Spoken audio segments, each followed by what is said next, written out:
This is your captain speaking. I regret to inform you कि यह plane hijack हो चुका है। मुझ पर भरोसा करें, मैं पूरी कोशिश कर रहा हूं हम जल्द से जल्द अपने घर पहुंच सकें। इंडियन एयरलाइंस का ये एक हाईजैक विमान पाकिस्तान के ऊपर उड़ रहा है। विमान में 10 मिनट से भी कम का ईंधन बचा है। अपहरणकर्ताओं के दबाव में विमान लाहौर अंतर्राष्ट्रीय हवाई अड्डे के पास पहुंच रहा है।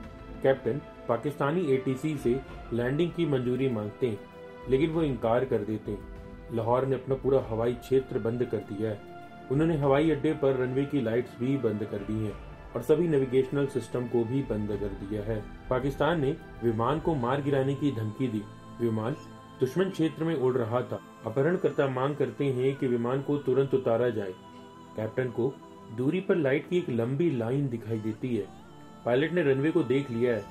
वह विमान को नीचे उतारना शुरू करते हैं, लेकिन जैसे जैसे वो नीचे उतरते हैं उन्हें कुछ चौंकाने वाला दृश्य दिखाई देता है। कार, ट्रक और लोग दिखाई देते हैं। वे हाईवे पर लैंड करने वाले हैं। इंडियन एयरलाइंस की इस फ्लाइट के यात्रियों और चालक दल के लिए यह छोटी सी 1.5 घंटे की यात्रा कई दिनों के आतंक में बदलने वाली है। और जब तक यह कहानी खत्म होगी तब तक इतिहास में कई घातक अध्याय लिखे जा चुके होंगे, जिनमें 9/11 का अटैक और 2001 में भारतीय संसद पर हमला भी शामिल है। इंडियन एयरलाइंस की फ्लाइट 814 की कहानी है। क्रिसमस की पूर्व संध्या 1999 है। यह नेपाल की काठमांडू में त्रिभुवन अंतर्राष्ट्रीय हवाई अड्डा है। इंडियन एयरलाइंस की फ्लाइट 814 एक एयरबस A300 भारत की राजधानी नई दिल्ली के लिए तैयार हो रही है। कॉकपिट में 37 वर्षीय कैप्टन देवी शरण, उनके साथ फर्स्ट ऑफिसर वीरेंद्र कुमार और 58 वर्षीय फ्लाइट इंजीनियर अनिल कुमार जागिया भी हैं। टर्मिनल के अंदर सुरक्षा जांच के लिए लाइन में खड़े हैं और उस लाइन में 5 आदमी हैं जिनके हाथ में एक बैग है। जैसे ही हर आदमी डिटेक्टर से गुजरता है, उनकी ओर सुरक्षा अधिकारी के बीच एक इशारा होता है। 4 सप्ताह पहले IEC 814 की 5 टिकट्स खरीदी गई, 2 बिजनेस क्लास के लिए और 3 इकोनॉमी की टिकट खरीदी गई। ये सभी टिकट नकली थी। पाकिस्तान में भारत के सबसे मोस्ट वांटेड लोगों में से एक दाऊद इब्राहिम एक फोन कॉल करता है। काठमांडू में उसके सहयोगी फोन उठाते हैं। दाऊद निर्देश देता है इन 5 लोगों को त्रिभुवन हवाई अड्डे पर सुरक्षा जांच से गुजरना होगा, बिना कोई सवाल पूछे। ठीक है। नेपाल में भारतीय खुफिया ने इस संदेश को पकड़ लिया और उन्हें पता चला कि काठमांडू में एक भारतीय विमान को अपहरण करने की योजना बनाई जा रही है, लेकिन उन्हें यह नहीं पता था कि कौन सा विमान और किस तारीख को अपहरण होने वाला है। काठमांडू में भारतीय खुफिया को रिसर्च एंड एनालिसिस विंग द्वारा कंट्रोल किया जाता है। काठमांडू में रॉ के विशिष्ट अधिकारी शशि भूषण तोमर तैनात हैं। उन्हें अपहरण के बारे में खुफिया जानकारी मिलती है, लेकिन दुर्भाग्य से वे इस सूचना को धोखा मानते हैं और यह संदेश दिल्ली के रॉ तक शेयर नहीं किया जाता। वह लोग और उनकी बैग में रखी बंदूकें सुरक्षा जांच में गुजरती हैं। इस विमान में 178 यात्री सवार हैं, जिनमें से कुछ क्रिसमस की छुट्टियों के दौरान अपने घर आ रहे हैं। नया साल 2001 सप्ताह दूर है और एक नई शुरुआत की उम्मीद में प्रत्याशा और सकारात्मकता है। विमान शाम 5 बजे काठमांडू से रवाना होता है। विमान 1000 फीट की ऊंचाई पर चढ़ता है। सीट बेल्ट के संकेत बंद कर दिए जाते हैं। विमान भारतीय वायु क्षेत्र में प्रवेश करता है। यह एक छोटी उड़ान है, इसलिए क्रू ने जलपान शुरू कर दिया और यही उनका संकेत था। बिजनेस क्लास में बैठा एक आदमी स्की मास्क पहना हुआ है और वरिष्ठ फ्लाइट अटेंडेंट अनिल शर्मा को पकड़ लेता है। वह अनिल को बताता है कि उनके पास एक बॉम्ब है और क्रू को सभी आदेशों का पालन करना है। विमान के पिछले हिस्से में बाकी अपहरणकर्ताओं ने भी ऐसा ही कुछ किया और अब वे यात्रियों और क्रू पर बंदूकें तान रहे हैं। 5 अपहरणकर्ता एक दूसरे को कोड नेम से बुलाते हैं। चीफ, बर्गर, डॉक्टर, शंकर, भोला। मुख्य अपहरणकर्ता अनिल शर्मा को कॉकपिट में ले जाने का आदेश देता है। यह 2001 से पहले की बात है और कॉकपिट के दरवाजे पर आज की तरह सुरक्षा के उपाय नहीं थे। चीफ कैप्टन शरण को विमान को दाईं ओर मोड़कर पश्चिम जाने का आदेश देते हैं। वे पाकिस्तान में लाहौर जाना चाहते थे और अगर वह उनकी बात नहीं मानते तो वह एक यात्री को मार देंगे। कैप्टन शरण भारतीय सीमा को छोड़ना नहीं चाहते थे। कुछ और समय पाने के लिए कैप्टन शरण अपहरणकर्ता से कहते हैं कि उनके पास लाहौर जाने के लिए पर्याप्त ईंधन नहीं है। अपहरणकर्ता उनसे पूछते हैं कि क्या कोई वैकल्पिक हवाई अड्डा है। कैप्टन शरण जवाब देते हैं कि हाँ, मुंबई है। अगर उनके पास मुंबई के लिए पर्याप्त ईंधन है तो उनके पास लाहौर के लिए भी पर्याप्त ईंधन होगा।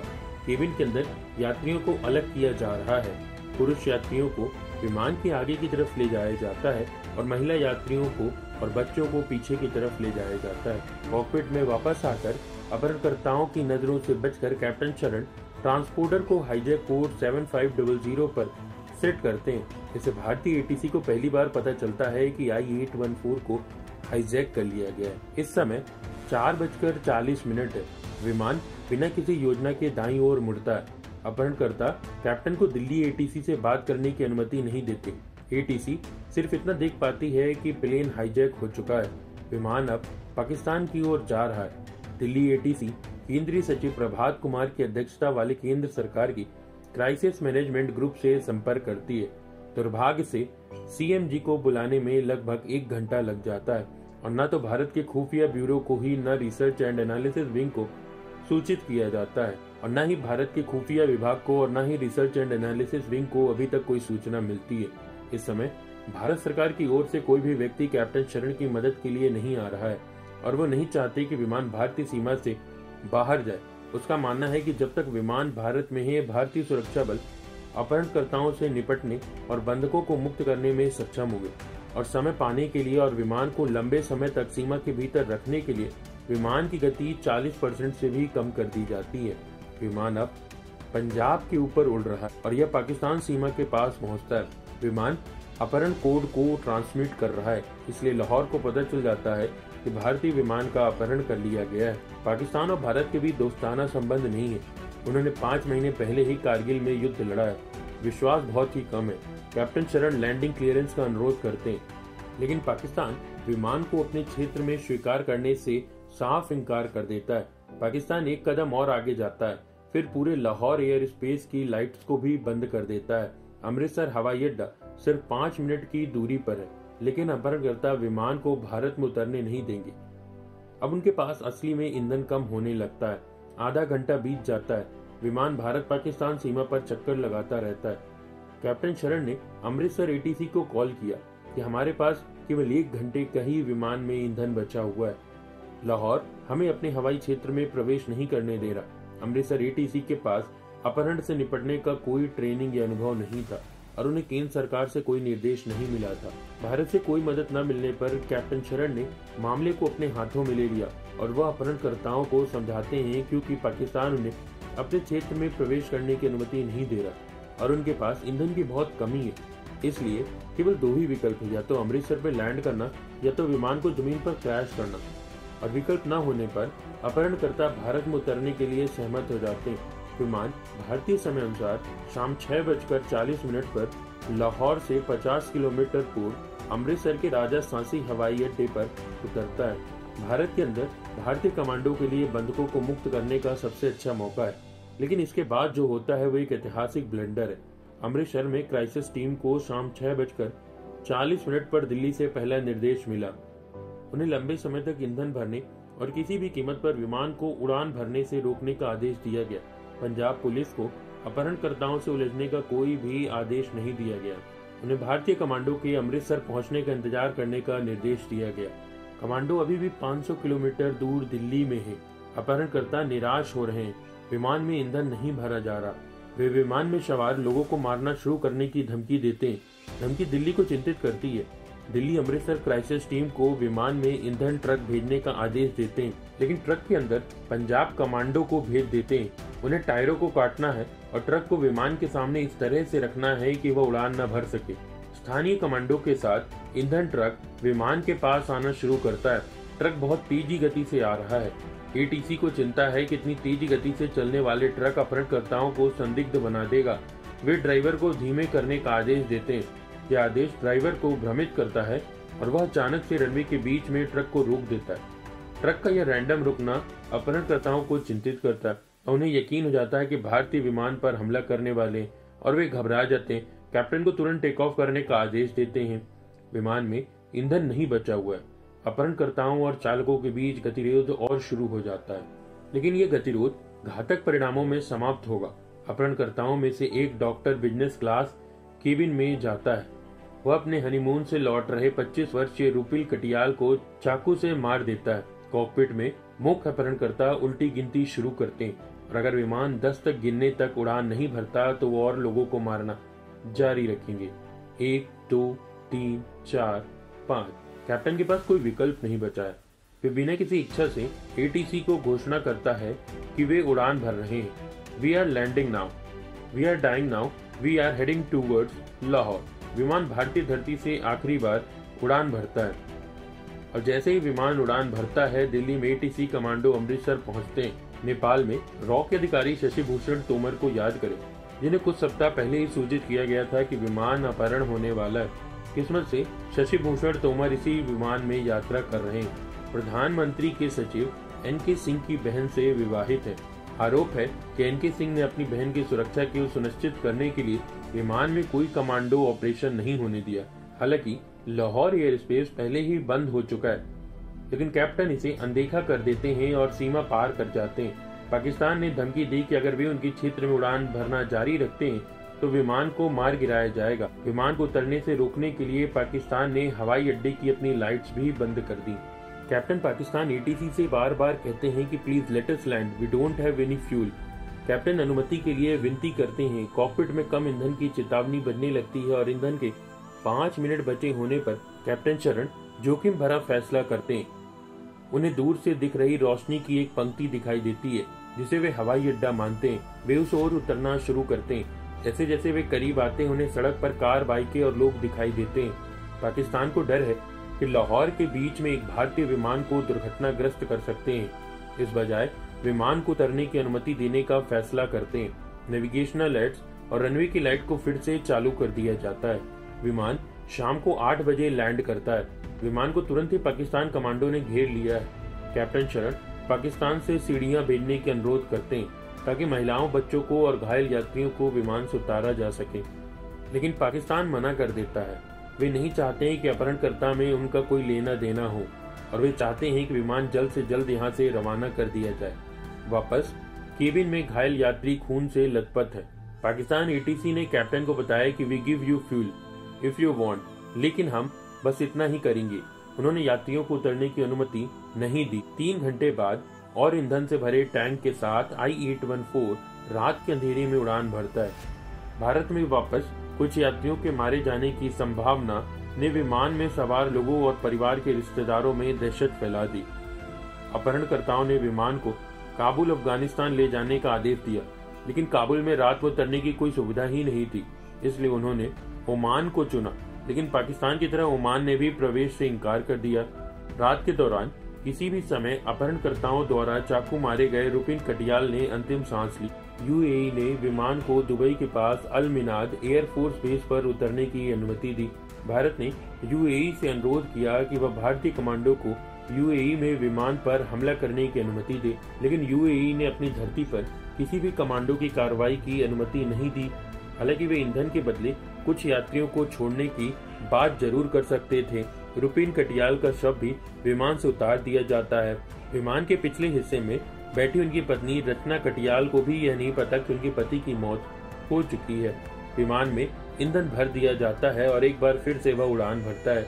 डेस्टिनेशन अननोन, अभी भी ये नहीं पता कि प्लेन को अब कहाँ ले जाना है। अपहरण के दूसरे दिन सूरज उगता है। विमान अफगानिस्तान के कांधार हवाई अड्डे पर रनवे पर है। अगले 5 दिनों के लिए यह इसका घर होगा। 1999 में अफगानिस्तान पर तालिबान का कब्जा था। तालिबान ने विमान को हथियार बंद लड़ाकों और टैंकों से घेर लिया, जिसका दावा है कि अपहरणकर्ताओं को और लोगों को मारने से रोकने के लिए ऐसा किया गया। दूसरी ओर भारत का मानना है कि अपहरणकर्ताओं को तालिबान और पाकिस्तान की ISIS ने सक्रिय समर्थन मिल रहा है। विमान में हालत बहुत खराब है। विमान में खाना कम हो रहा है और यात्रियों को बराबर भोजन भी नहीं मिल रहा है। शौचालय ओवरफ्लो हो रहे हैं। अपहरणकर्ताओं ने सभी खिड़कियां बंद करने का आदेश दिया। बंधकों को बाहर कुछ भी दिखाई नहीं दे रहा है और न ही उन्हें पता है कि बाहर क्या हो रहा है। अपहरणकर्ताओं का तीसरा दिन है। भारत में भारतीय सरकार पर दबाव बन रहा है। भारतीय ने अभी तक अपहरणकर्ताओं से संपर्क नहीं किया और न ही कोई जानता है कि विमान में सवार लोगों का हालात क्या है। 26 दिसंबर 1999 विदेश मंत्री जसवंत सिंह अपहरण के बारे में प्रेस कॉन्फ्रेंस करते हैं। तभी यात्रियों के रिश्तेदार बैठक में घुस आते हैं और यात्रियों के परिवार चाहते हैं कि भारत सरकार उनके परिजनों को मुक्त कराने के लिए अपहरणकर्ताओं की सारी मांगों को पूरा कर दे। लेकिन भारत के प्रधानमंत्री आदरणीय अटल बिहारी वाजपेयी इस विचार के खिलाफ थे। हमें अभी तक नहीं पता था कि अपहरणकर्ता क्या चाहते हैं, लेकिन जो भी होगा इस तरीके से नहीं होगा। हम उनके सामने नहीं झुक सकते। अपहरणकर्ताओं के चौथे दिन 27 दिसंबर को भारत सरकार एक नेविगेशनल टीम अफगानिस्तान पर उतारती है। तालिबान और अपहरणकर्ताओं को पता नहीं कि भारतीय विमान में एलीट ब्लैक कैट कमांडो की टीम छिपी हुई है। लेकिन जैसे ही भारतीय विमान रुकता है, तालिबान उसे घेर लेते हैं और आक्रामक स्थिति बना लेते हैं। विमान को तालिबान ने घेर लिया है और इसलिए छिपे हुए कमांडो द्वारा हमला करना अब असंभव हो गया है। भारत सरकार तालिबान शासन को मान्यता नहीं देती, लेकिन अगर उन्हें कोई समाधान निकालना हो तो उनसे बातचीत करनी होगी। भारतीय नेगोशिएशन टीम ने अपहरणकर्ताओं से 2 दिनों से अधिक समय तक बातचीत की और उनकी मांगों की पूरी सूची प्राप्त की। यात्रियों को 3 आतंकवादी के बदले में रिहा किया जाना था।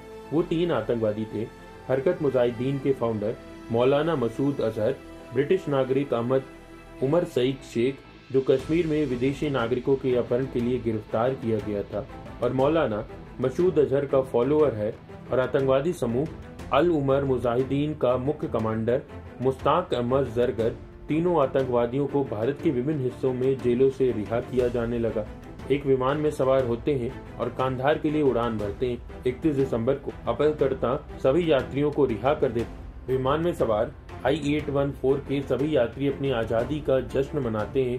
भारत को उम्मीद थी कि तालिबान अपहरणकर्ताओं को गिरफ्तार कर लेगा, लेकिन ऐसा नहीं हुआ। तालिबान नेता 5 अपहरणकर्ताओं को कार में बैठाकर सीमा की ओर ले जाते हैं और वे कांधार से आजाद लोगों के रूप में भाग निकलते हैं। हाईजैकिंग रिहा होने के तुरंत बाद मौलाना मसूद अजहर वापस पाकिस्तान चला गया और उसने आतंकवादी समूह जैश ए मोहम्मद की स्थापना की, जिसने 2001 में भारतीय संसद पर दोबारा हमला किया। इसमें 7 लोग मारे गए और 18 घायल हुए।